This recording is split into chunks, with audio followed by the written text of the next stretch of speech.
The Playmate.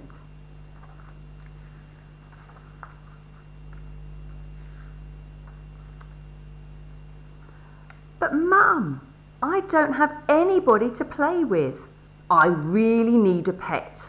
I promise I'll take care of it. Jamie, we've been through this before. Our flat is too small and the food would cost too much. Jamie's mother picked up some socks from the floor. Jamie, how many times do I have to tell you, stop throwing your dirty socks on the floor? She looked up at her son.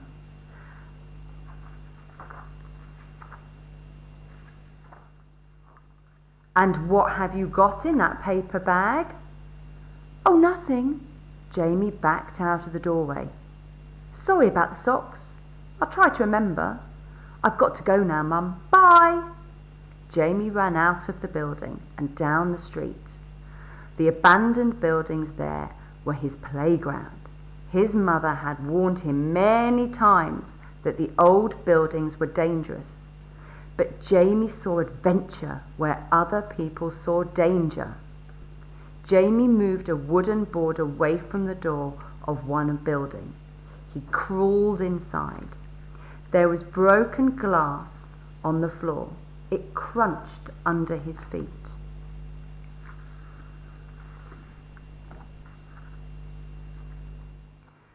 Jamie went down the stairs to the basement. It was even darker down there and damp. The buildings were near the river. Sometimes water flooded in. Once he'd found a fish there, but it was dead. He'd never found anything alive until he found Sharon. Sharon, I'm here, Jamie called. He held up the paper bag. I bought something for you to eat. I bought a candle too. I'm going to light it so I can see you better. Jamie took out a match and lit the candle. A soft circle of light lit up the darkness. Come over here where I can see you, Jamie said.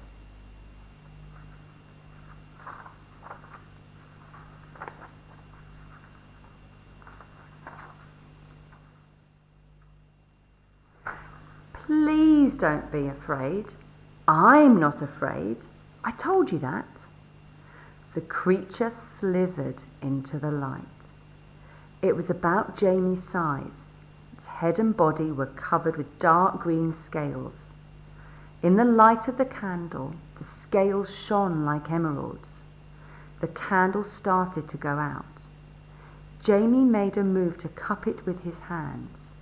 The creature's eyes glowed red, suddenly like hot coals. Its nostrils flared, giving off heat. Jamie stared. He thought he had never seen anything so beautiful. That's why he decided to call the creature Sharon. He wanted to give a beautiful name to this new pet. It's okay. I'm not afraid, he said. He took hold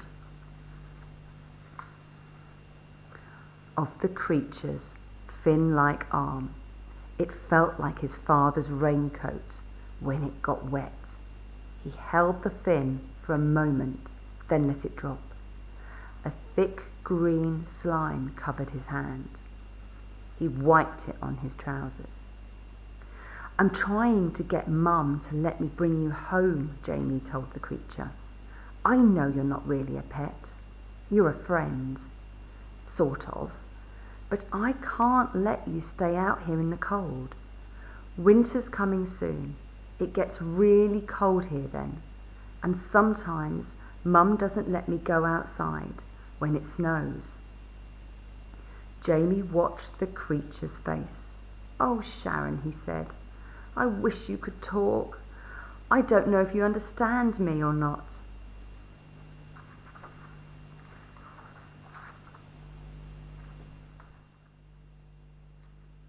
And I'd really like you to tell me how you got here. Did you float in on the water?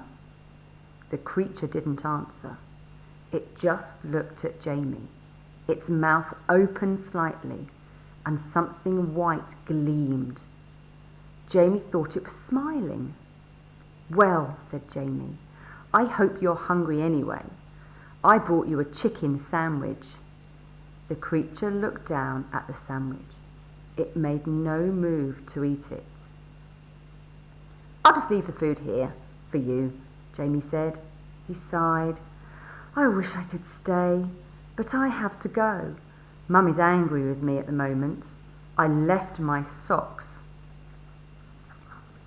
on the floor again this morning. I thought she was going to blow a fuse. I'd better go home and help her. I'll come back tomorrow after school." Jamie turned to go. He made his way carefully across the slippery basement floor. The creature watched him. When Jamie had disappeared up the stairs, the creature opened its mouth. A human bone, clean of all flesh, dropped to the floor. The creature slithered back into its corner. Jamie hurried along the street towards the building. When he got home, his mother looked angry. "Where have you been, young man? Every time there's work to do, you vanish into thin air. Now, get into that room of yours and clean it up. And another thing, I don't want you disappearing like that anymore. If you want to go somewhere, tell me. I'll take you. There are too many dangers in the street. Why, just last week, a little boy disappeared on his way home from school. It wasn't very far from here either."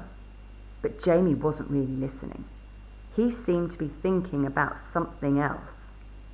"Mum, I think I have the answer to our problem." His mother looked surprised. "What problem?" "Well, there are no children of my age in this building. That's why I go out so much. If I had a pet to play with, I'd stay at home and play with it. And I'd take care of it too. I promise. I have even picked one out, Mum. We wouldn't have to shop for one."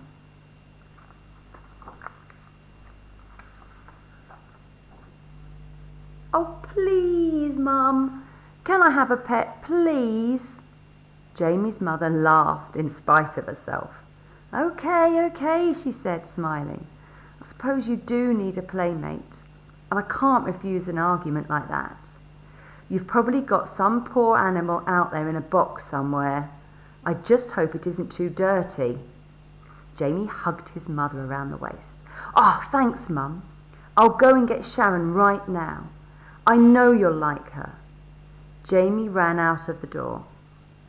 "Jamie," his mother cried, "where do you think you're going? Come back here."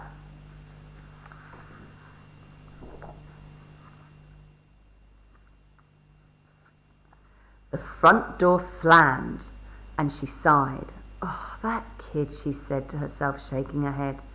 She picked up another of Jamie's socks and smiled. "Sharon," she repeated. "What a name for a dog."